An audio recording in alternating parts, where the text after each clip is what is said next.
Boa noite, irmãos. Que a graça e a paz do nosso Senhor Jesus Cristo seja sobre sua vida, sobre sua casa e sobre esta igreja para todos sempre. Amém? Eu quero convidá-los a abrir sua Bíblia, por favor, em 1 Samuel capítulo 30. E nós vamos ler apenas os versículos de 7 a 10. Diz assim a palavra do Senhor, meus irmãos, observe.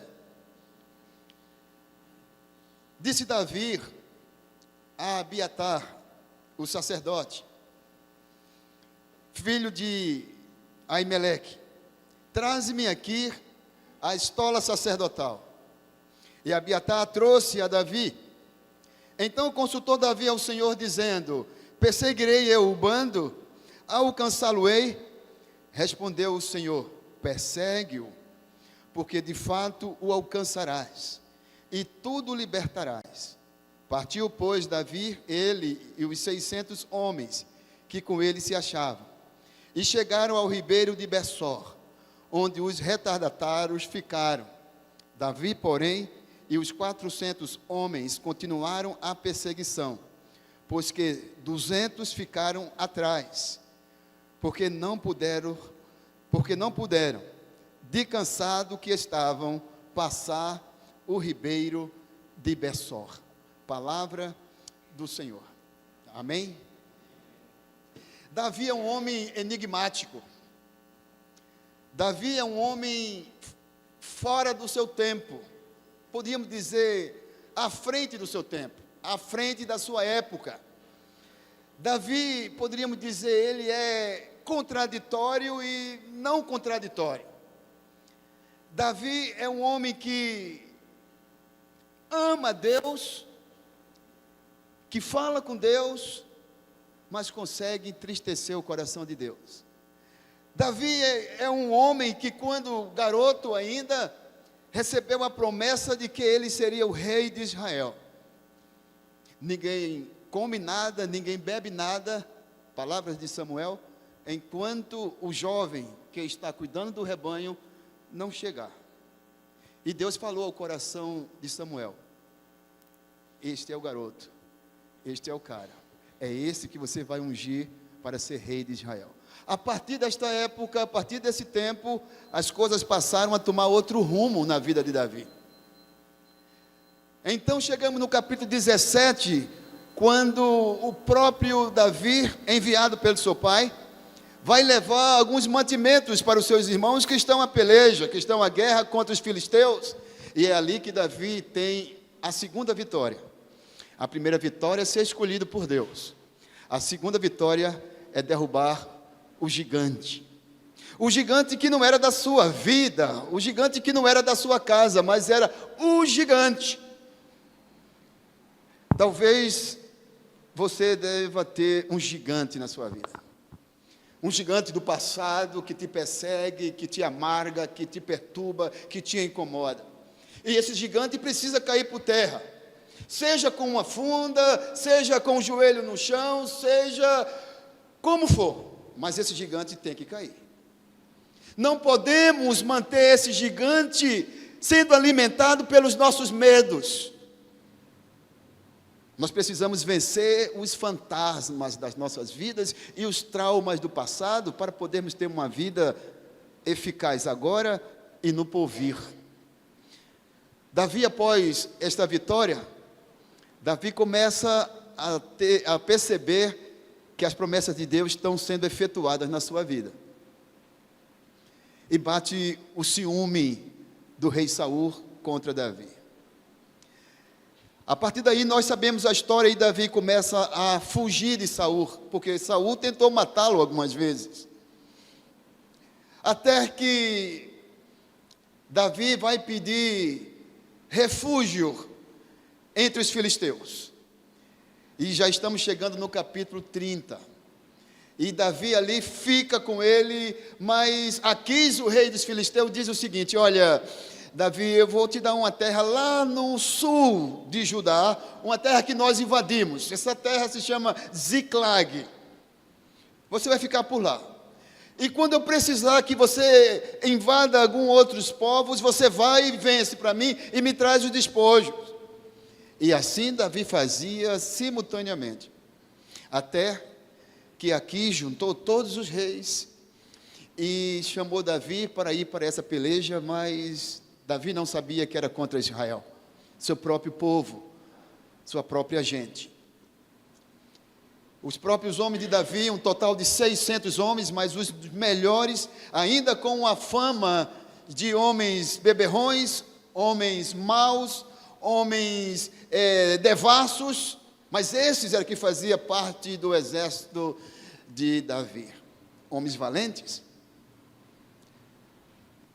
Os filisteus chegam à decisão: Davi, você tem que voltar para casa, você não pode ficar aqui, volta para o sul de Judá, fica na cidade de Ziglag, porque os reis dos filisteus não querem que você participe desta guerra, porque nós percebemos que possa ser um momento de reconciliação de você com Saul, você com seu rei, você com seu povo, você com a sua gente, volta. Davi diz: tudo bem. Davi iria lutar uma luta que não era dele. E quando eu e você lutamos uma luta que não é nossa, quando entramos numa causa que não é nossa, nós corremos grandes riscos.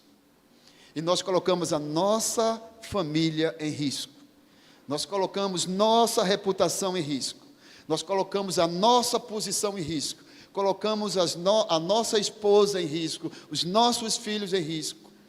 E corremos o risco de ser apedrejados, carregar culpa de uma atitude insana, porque nós tentamos lutar uma luta que não é nossa.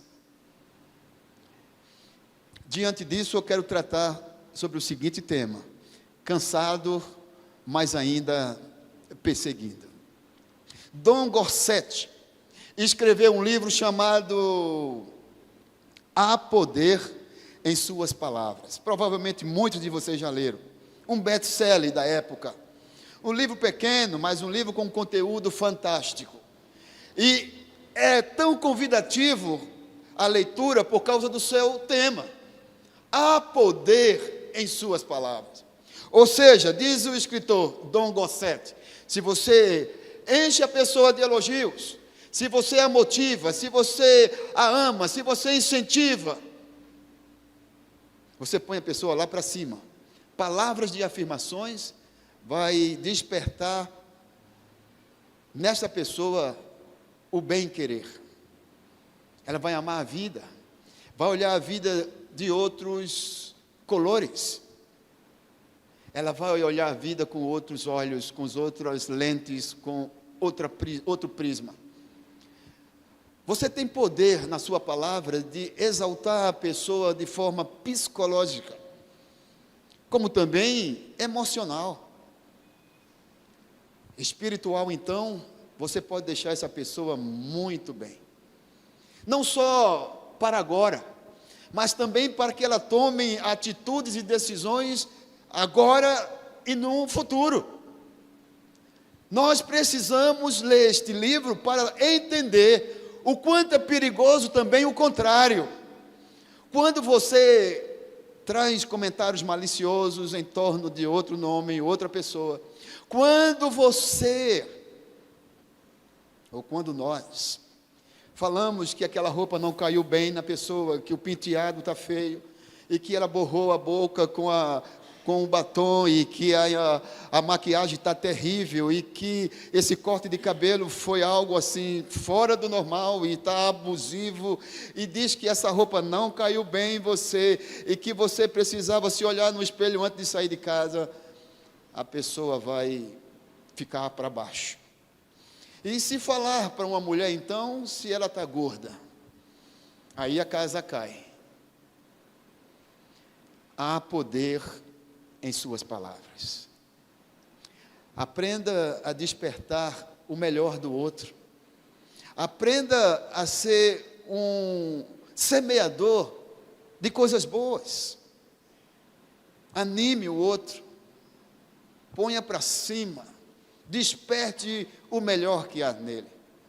Mas quando eu e você tomamos atitudes erradas, como tomou o personagem que está em voga, o qual nós estamos tratando nesse texto, mesmo que seja um herói de guerra, mesmo que seja um escolhido de Deus, este homem fica amargurado, diz o texto.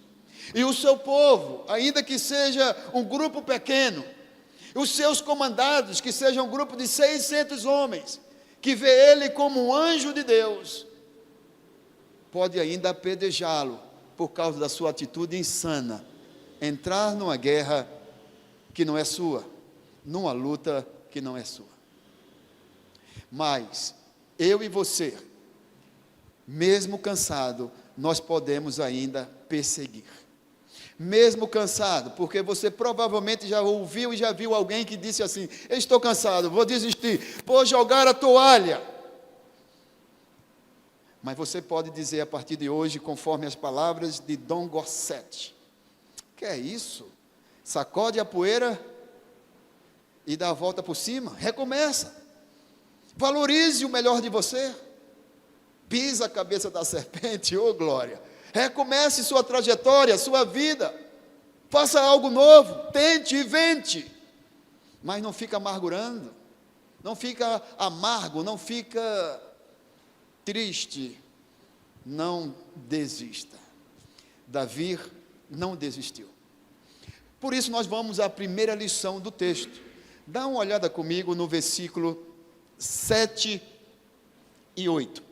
Diz assim o texto: disse Davi a Abiatar, o sacerdote, filho de Aimeleque: traz-me aqui a estola sacerdotal. E Abiatar trouxe a Davi. Então consultou Davi ao Senhor, dizendo: perseguirei eu o bando, alcançá-lo-ei? Respondeu o Senhor: persegue-o, porque de fato alcançarás, e tudo libertarás. Quando você estiver cansado, você ainda pode perseguir o melhor da vida e o melhor de Deus para você. Então a primeira lição que eu quero deixar para você diante desse tema é: quando você estiver cansado e antes de tomar qualquer decisão, consulte a Deus. Consulte a Deus. O texto já é conhecido, mas eu acho que é de bom alvitre que eu traga à memória uma coisa muito interessante no texto. Da onde Davi estava até ao sul de Judá, onde era a cidade de Ziclag, era aproximadamente de cavalo 3 dias. E Davi tem a reunião com os reis dos filisteus, e ao retornar 3 dias depois, os amalequitas tinham invadido ao sul de Judá e tinha botado fogo na cidade. Pense você vai para uma luta que não é sua, você deixa desprovida a sua casa, você deixa desprovida a sua esposa, seu esposo, seus filhos, suas filhas, e vai lutar uma guerra que não é sua. Quando você chega, a coisa está tudo de cabeça para o ar, a coisa está toda revoltada, porque você tomou a decisão errada de lutar uma luta que não é sua.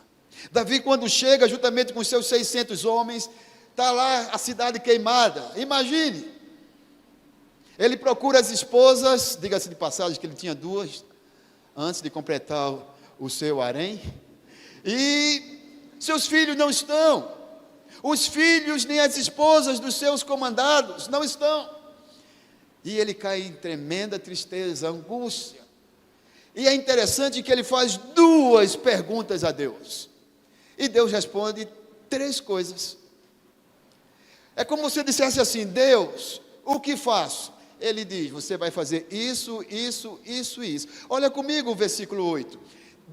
O Davi faz 2 perguntas, Deus responde 3. Deus dá 3 respostas para Davi. Observe quando diz o texto: então consultou Davi ao Senhor, dizendo: perseguirei eu o bando? Pergunta número 1. Alcançá-lo-ei? Pergunta número 2. Deus responde: persegue-o, porque de fato o alcançarás. Segunda. Terceiro, e libertarás. Oh glória, quem pode dizer amém? Amém. Irmão, você pergunta uma coisa a Deus, Deus te dá uma série de respostas.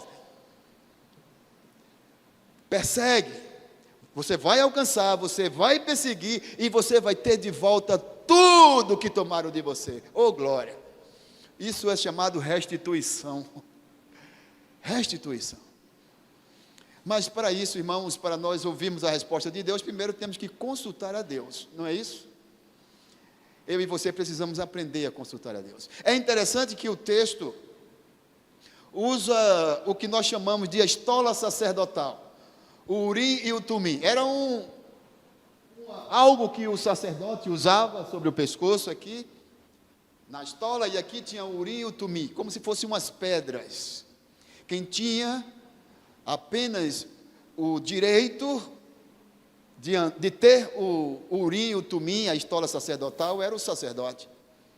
Se Davi estivesse em Jerusalém e fosse o rei de Judá, como isso vai acontecer, rei de Israel, como vai acontecer posteriormente, ele consultaria o Senhor no tabernáculo, no templo. Mas ele estava no deserto, ele estava ao sul de Judá, em Ziglag. Ele era um homem fugido de Saul, mas tinha Abiatar, o sacerdote. Ele chama o sacerdote e diz: olha, consulta Deus por mim. Consulta Deus por mim. Deixa eu abrir a memória de vocês lá em 2 Reis, capítulo 4.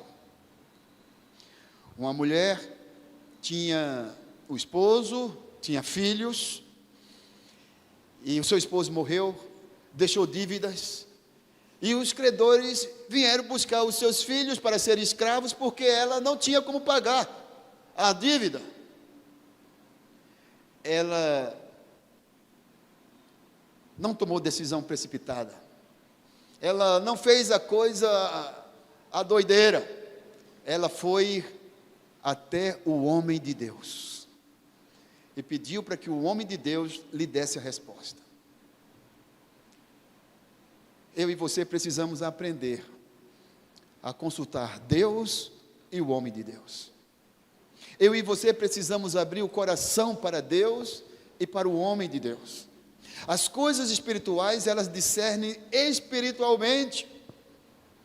Nós precisamos ter mais ousadia, conforme diz lá em Lucas e Mateus e todos os livros do Novo Testamento. Com a morte de Jesus, o véu do templo foi rasgado, e agora o que era impedido para mim e para você, só através do sacerdote que eu tinha acesso a Deus, agora o véu do templo foi rasgado, e agora eu tenho presença direta com Deus. Mas o homem de Deus está ali. Você que é uma pessoa espiritual precisa discernir a coisa espiritualmente. Primeira lição: cansado, consulta a Deus, não desista, não volta atrás, consulte a Deus.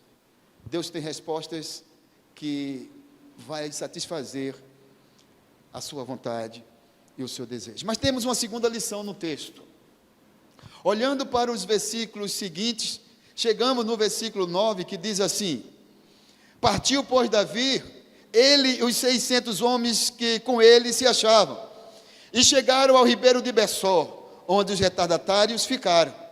Davi, porém, e os 400 homens continuaram a perseguição, pois que 200 ficaram atrás, por não poderem, de cansado que estavam, passar o ribeiro de Bessor. Segunda lição: há pessoas que, infelizmente, ficam para trás. Há pessoas que não têm mais disposição. Eu entendo essas pessoas. Pessoas que desistiram de Deus, desistiram de igreja, desistiram de casamento, desistiram até mesmo de si mesma. Mas o texto está nos chamando para uma nova roupagem aqui. Eu e você precisamos ser automotivadores de outras pessoas. Precisamos ser incentivadores de outras pessoas. E diz o texto que dos 600 homens que estavam com Davi, alguns ficaram para trás. Um total de 200, ele chama de retardatários, que não alcançaram os passos, que não tinham a mesma disposição, que não tinha a mesma gana. Se usa essa palavra gana aqui, reverendo? Gana? Isso é mais lá nos países latinos, usamos gana, ou seja, disposição, garra, coragem. Algumas pessoas não têm mais a gana de de lutar, de seguir, de ir adiante. E como falei no passado, se não falei, deveria ter falado, é que alguns estão como que marcando passo. Quem foi militar ou quem é militar sabe desta ordem, que é uma ordem militar, que quando a tropa está marchando, e o comandante ou o líder da tropa diz assim: marcar passo. A tropa está marchando, só que ela não sai do lugar, até que ele diga: em frente. Aí ele vai em frente. Nós precisamos entender esta linguagem. Marcando passo é perder tempo. Nós precisamos avançar. Não estou dizendo que não devemos refletir, não estou dizendo que nós não devemos examinar as circunstâncias, pesar as circunstâncias, mas não podemos definitivamente e para toda a vida ficar marcando passo. Precisamos ir adiante. Davi, com a sua compreensibilidade, por isso eu disse no início, Davi é um homem fora do seu tempo. Davi diz: não, pode ficar aqui vocês 200 homens, não tem, nós outros vamos adiante. Nós temos ideais, nós temos propósito. Aqueles também tinham, mas só que eles perderam o propósito pelas suas esposas, perderam o propósito pelos seus filhos, perderam o propósito pelos seus bens, perderam o propósito por si mesmo, ficaram para trás. Mas graças a Deus que há Davis entre nós, que traz uma palavra de motivação, uma palavra de incentivo, e diz assim: vamos, e convencemos alguns, e eles vão adiante. E então chegamos à terceira lição e última lição que eu quero deixar para vocês. Observe qual é a terceira lição. Veja comigo o versículo 18 e o versículo 19. O versículo 18 diz assim: assim, Davi salvou tudo quanto haviam tomado os amalequitas. Também salvou as suas 2 mulheres. Não lhe faltou coisa alguma, nem pequena, nem grande, nem os filhos, nem as filhas, nem o despojo. Nada do que eles havia tomado, tudo Davi tornou a trazer. Que beleza! A palavra do Senhor se cumpriu na vida de Davi. Devo perseguir? Sim. Vou alcançar? Vai. Vou ter a restituição? Vai. E aqui se cumpre. Mas tem uma preocupação que eu quero deixar com vocês. É que quando os nossos filhos, quando os nossos bens, quando a nossa família está nos arraiais dos filisteus, eles fazem festa. Quem tem ouvido para ouvir, ouça. Quando os nossos filhos estão em outros lugares, quando deveriam estar aqui, os filisteus, quem tem ouvido, ouça, fazem festa, porque nós estamos aqui. O que estão fazendo os nossos filhos nos arraiais dos filisteus? Por que eles estão no arraiais do filisteu? Eles foram levados, no texto sim, mas alguns querem estar lá, alguns vão para lá, e não adianta, como diz aqui, olha comigo o versículo 6, do capítulo 30, não adianta, diz o texto, Davi muito se angustiou, pois o povo falava de apredejá-lo, porque todos estavam em amargura, cada um por causa dos seus filhos, de suas filhas, porém Davi se reanimou no seu Deus. Eles ficaram amargurados, eles ficaram tristes, porque os seus filhos estavam no arraial dos filisteus, ou dos amalequitas, ou do demônio que seja. Quando os seus filhos deveriam estar com eles? Quando os nossos filhos não estão conosco, com quem eles estão? E quando eles estão no arraial dos amalequitas, dos filisteus, seja onde for, e não na presença de Deus, eles fazem festa. Olha comigo o que diz o texto. Diz assim, o versículo 16, olha aí na sua palavra. Na projeção diz: e descendo um egípcio que era escravo dos amalequitas, que estava doente há 3 dias, que os amalequitas deixaram para trás, o bando de Davi os encontrou, os alimentou, e perguntou: tu pode nos levar até onde está o bando que nos invadiu? Ele disse: sim, eu posso. Descerei e guiarei a esse bando. Versículo 16, observe. E descendo o guiou, eis que estavam espalhados sobre a região.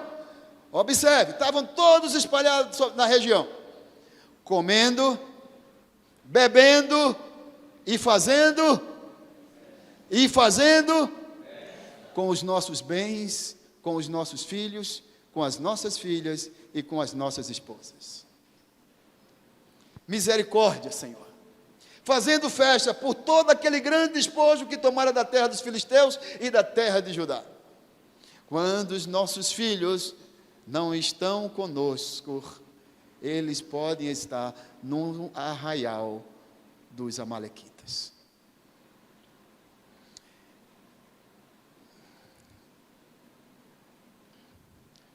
Conclusão.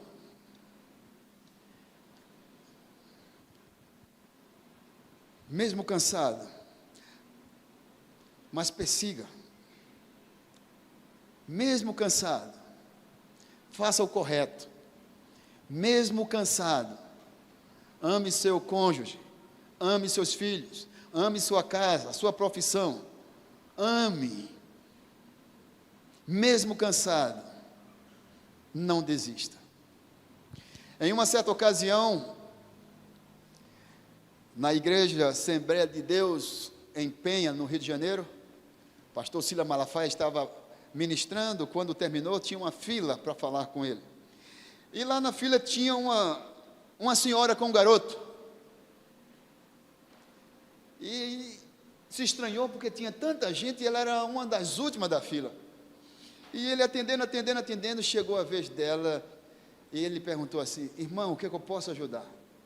Ela disse assim: pastor, me ajude, porque eu não aguento mais esse garoto, eu não aguento mais esse menino. Aí ele perguntou: esse menino é o que seu? Disse: é meu filho. Ele disse: se você não aguenta, eu também não aguento. É você que tem que aguentar. Cansado, mas ainda perseguindo. Não desista. Nós temos que aguentar e vamos aguentar. Não somos daquele que desiste, nós somos daqueles que vão adiante. Amém?